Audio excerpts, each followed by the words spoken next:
Hey guys, welcome back to my channel. It's ugly outside, so I didn't feel like going to my car today. So I'm comfy in my house with all the baby's toys. So today I wanted to talk about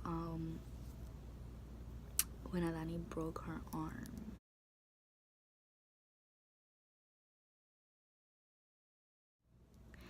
Adanie broke her arm. She was 3 years old when she broke her arm. She was in preschool. And I was working in the chiropractor's office downtown. I was working in the chiropractor's office downtown. So when I got the call from Adanie's school, I was already nervous because I knew something happened because I never got a call from them. So I got the call, and when I got the call, my heart just sank because they were like, "Oh, can I speak to Stephanie?" And I'm like, "Yes, this is she." And they're like, "Hi, this is so and so from her school." And I was like, "Hi, what's up?" And they're like, "So we think that Adanie broke her arm." And I was like, "What do you mean you think?" Right? Like, what do you mean you think? Did she break her arm or didn't she break her arm? I don't understand how you would, can you send me a picture so I can see? And they were like, yeah. So they were like, "So we just want to know if we should call the ambulance." And I'm like, "Well, if you think she broke her arm, you should call the ambulance." So I was freaking out, started crying. But automatically I was like, "Okay, I gotta call you guys back, because if the ambulance is going, my 3-year-old is not gonna go in the ambulance by herself." And I'm in Wall Street. My daughter's school was on 108th Street, and I'm in Wall Street. You know how long that's gonna take me to get there? And I knew if I took a taxi, it's gonna take longer. So my best bet was to take the train, and the hospital was on the east side, so it was better for me to just take the 6th train all the way to the hospital. So I automatically was like, "Okay, I gotta call you guys back because I don't want my daughter to be alone." And they were like, "Okay." So I hung up and I called my mom. My mom was like, "Oh my god, okay, I'm getting ready to go." But then I automatically, my daughter's father literally lives down the block from her school. So I called him, and I'm like, and thank God he picks up, because sometimes he just doesn't pick up. So he picks up and he's like, "What's up?" And I'm like, "I think stop everything you're doing right now and go to Adani school." He's like, "What happened?" And he's like, "Adani broke her arm." He hung up on me. He's like, "Okay, bye." Hung up. So I call the school and I'm like, "Is the ambulance there?" They're like, "No, my mom is going to school. Her dad ran to school." He's like, "I'm here," or whatever. He grabs her. So her arm looked crooked, he said. I was like, "All right, I'm leaving." I called my boss. At the time, my boss was at a health fair. So I had called him and I'm like, "Listen, my daughter broke her arm. I need you to come back to tend to the front desk because I have to go." He's like, "Okay, no problem." So I left. I took the train and I'm freaking out on the train. For all you mothers that are out there, you guys know how it feels when something happens to your child. So I'm nervous. I'm crying in the train. I don't know I don't know what to expect. I don't know if I'm gonna see a bone outside her arm. I don't know what happened. I don't know what I was gonna see. So when I got there, when I got to her school, no, when I got to the hospital, not to school. Look at me, I'm already going crazy just thinking about it. When I got to her school, to the hospital, when I got to the hospital, I went and I'm like, "Hey, my child's here, whatever, what bed is she in?" And I see her, and they had put a cardboard with tape on her arm. So I go, she's sitting down, and her father's there, my mom is there. And when I look at her arm looks like it's bent. This part right here just goes like that. So I'm like, holy shit, it's definitely broken. So we go, and then right when I get there, the doctor comes in, because the doctor hasn't seen her yet. The doctor comes in and he goes, "Oh, so," and there was a resident, and the doctor looks at her, and he was like, "Oh, her arm is definitely broken." So I'm like, "Okay, great." So we got confirmation it was broken. So we're like, "Okay, we're about to go take it to x-ray. Who's the mom?" So I'm like, "Me." So we went, and I had to sit with her, and they got her x-ray done. Mind you, her arm is broken. So the technician was trying to move her arm, and I'm like, "Bro, her arm is fucking broken. You cannot try to move her arm. What are you doing? You can't move it in different positions." and Adanie was like screaming like every time she would try to move it. And I'm like, listen, you're gonna have to take the picture the way you can take the picture. You're not gonna go and try to move her arm and try to do all these different positions when clearly her arm is fucking broken. Like, you're not gonna make my daughter suffer for no reason. So they were looking at me like I was crazy, and I was like, listen, I'm my daughter's advocate, okay? So I am going to be the one to stick up for her. If you had children, you would understand. Clearly you don't. So they go and they take the pictures that they need to take, and we waited. So when we wait, they finally come and they gave us confirmation that she broke her arms. So the next step, so they was telling me and her father the next step was she had broken, you have 2 bones here, so she had broken both of them.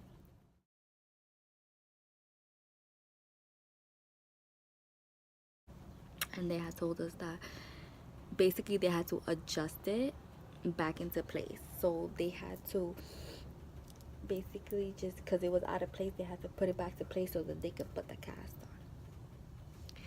That they were going to give her anesthesia, but she was going to be awake. She was not going to remember anything in the future, but she was going to feel pain, and that we couldn't be in the room with her. I was freaking out because I'm like, how you're telling me I can't be in the room with her? Like, why can't I lay down with her? Why can't I hold her? Why can't I, you understand what I'm saying? Like, why? And they said, you just can't, like, we have to be here. So I was like, okay. So they had to put first of all, the IV was like hard to even put on. But Adanie never had IV. You understand? Like, she's 3 years old, you know? She never had IV. So they came and they brought in clowns, balloons, bubbles, like trying to like distract her. So when they came, she knew something was up, and she's looking at them like, what's happening? So they go and they had to put it here, her hand. So they go, and then she's crying because they was like, okay. I'm like, listen, she's not stupid. Like, my daughter, I have raised her to like just explain to her what's going on, and she's gonna know that's gonna hurt, but she's gonna be mentally prepared for it. Like, they were trying to distract her, and I was like, that's not how it's gonna be. So I sat her down. I was like, listen, baby, it's going to hurt, okay? And she's like, all right, mommy. And I was just like, it's gonna hurt, but don't move, okay? Because they have to put a needle to get into your veins. They could put water in your veins so that everything will be good, and they could give you medicine. So she's like, all right, mommy. So I'm holding her, and then she starts screaming because they like pinched it, and they couldn't find her vein, and they had to put it in and out. And I'm like, baby, look at me. And I'm telling her to look at me, and she's just like, it hurts. And like, to see your child cry was so like, she was so like desperate to like get over the situation. And so they go and they finally get it, and they whatever. I was like, listen, baby, you can't. At first they wanted to strap her arm down, and I was like, you're not gonna do that. All right, she's a very intelligent little girl. All you have to do is explain to her that she can't do it, that she can't take it out. So I sat her down, and I said, Adanie, listen, you cannot take this out, okay, baby? I know it hurts, but we're just gonna rub it around the side, and everything's gonna be okay, baby? And she's like, all right, mommy. So they come in, and she's looking because they're like putting medicine in her, anesthesia or whatever. So she comes in, and you see like her eyes are closing, but she's not sleeping. Like, she's like getting like groggy. So then at that point, they had told us to leave the room, and they put her to lay flat down. And it was hard because the room didn't have a door, so it was like curtains. So they were waiting right outside, and then you see like literally there was like 5 doctors and like 5 nurses, and we're like, the room was so big that they had all those people there. They're doing a lot of stuff, and then they come and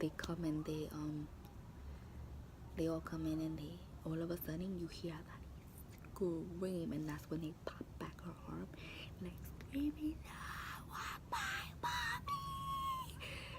Dude, I got so weak, I fell to my knees, and then I fell on my daughter's father's like lap, and I'm like, why does this have to happen? Ooh, I'm getting watery. Why does this have to happen to her? Like, she's only 3, like, why? And he's like, it's alright, stuff, it's alright, it's alright. He's hugging me, it's alright. She, we got a strong baby, it's alright. And I'm like trying to be strong, but I couldn't. I broke down. Like, my God, to hear my baby is so much pain, and I couldn't even hold her. It was like crazy. I was driving me insane. Just thinking about it right now, it's driving me insane. So then, I don't hear her cry no more.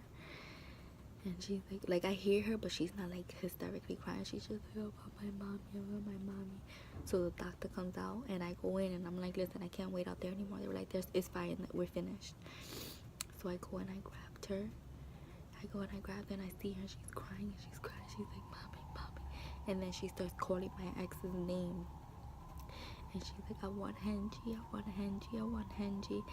And the one thing that she really asked for, I couldn't give it to her, because he was such a big influence for her. Like, he raised her up until she was 3 years old.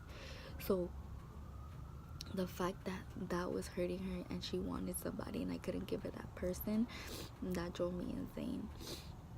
So I'm there, and then all of a sudden you see her, like, they said that she was gonna have a moment that she was just gonna wake up from the anesthesia, even though she's awake. Like, she's not conscious of it, so she's just gonna like wake up and out of it. So all of a sudden she's like laying down, and then she goes and she's like and wakes up, and they're like, oh, she woke up, she's awake, great. And she's like, oh my gosh, mommy, that hurts so bad. And I'm like, you guys said she wasn't gonna remember. They were like, no, like down the line she's not gonna remember. And she's like, it hurts so bad. And I'm hugging her. So then they cast her, right? And because they had to pop it back into place, they cast her, but they had to saw it. And the noise just got her like so anxious, and she starts crying, and they're like, no, we're not gonna hurt you. So they had to like cut it open, and then they had to put like these bandages around it. So then and then they were like, okay, so she's good, she can go home. Please call tomorrow to make an appointment. So I was like, all right, cool. So I called. So we got home, and she ate I fed her pizza, and we went to sleep. We took our shower and we went to sleep. And so I called the next day to make an appointment, because she needs a new cast, because they broke that one, so she needs a new one. They broke it because her arm was gonna get swollen from putting it back. So they had so I called them, and for some reason, which is weird, the doctor wasn't in network with my daughter's insurance. So we were like, what the heck? Like, I want an in-network doctor, right? So we went to, so I started searching, and I went into the insurance website, and I found a doctor, which is the #1 orthopedic doctor in New York City.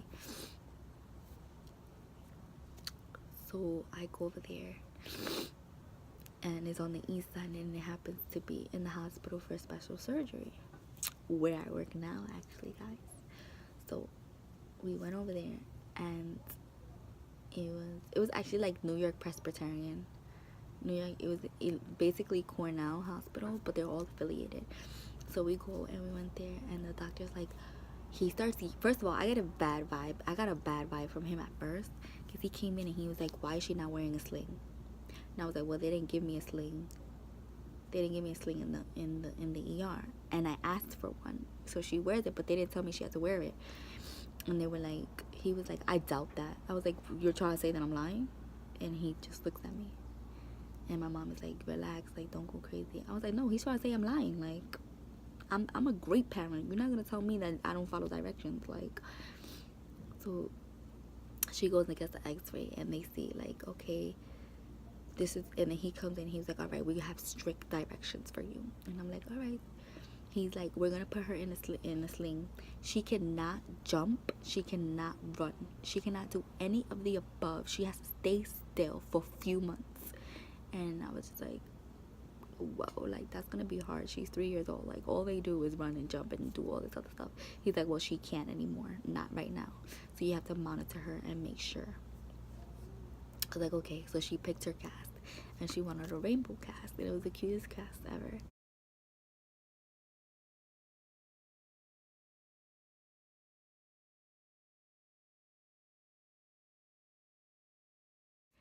And she got her cast, and then the next visit, like, we went, he ended up being like the coolest guy ever. He's just very strict with his patients and very like he wants the things done because he doesn't want any issues with the patients in the future.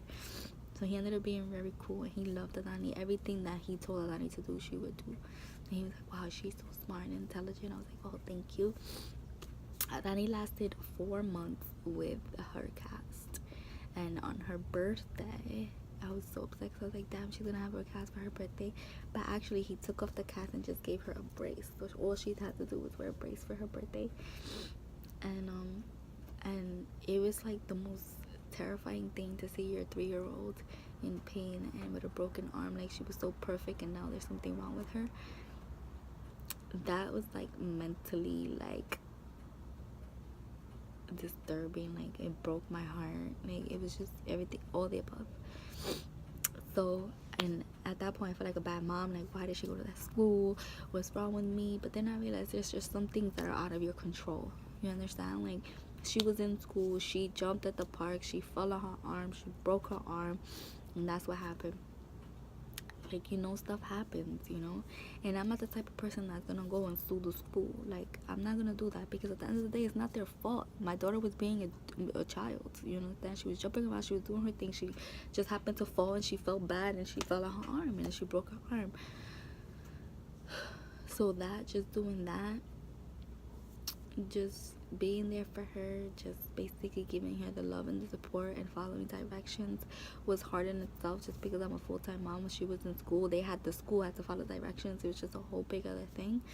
But guess what? I have faith over fear, and I was there for her, and my whole family was there for her, and we got through it. And I know that in my last video I was going to talk about my surgeries, but I felt like I needed to speak about her and what I went through with her mentally, because that could just bring down any mom. And again, my purpose here is to basically just put out the word, spread the word, that even through struggles, even through everything, like, there is a light at the end of the tunnel. So we got this, okay, girls? So please remember to like, comment, and subscribe to my channel. The next video that I will be doing is gonna be on one of my surgeries. I don't know which one yet, but all my surgeries just was difficult for me, difficult for my mom, and difficult for my dad. I think that I'm going to talk about my 10-centimeter cyst that I had in my ovaries. I've never seen my dad so worried in my life with that surgery. So stay tuned. Please, guys, remember, like, comment, and subscribe, and I'll see you guys next time. Thank you for listening.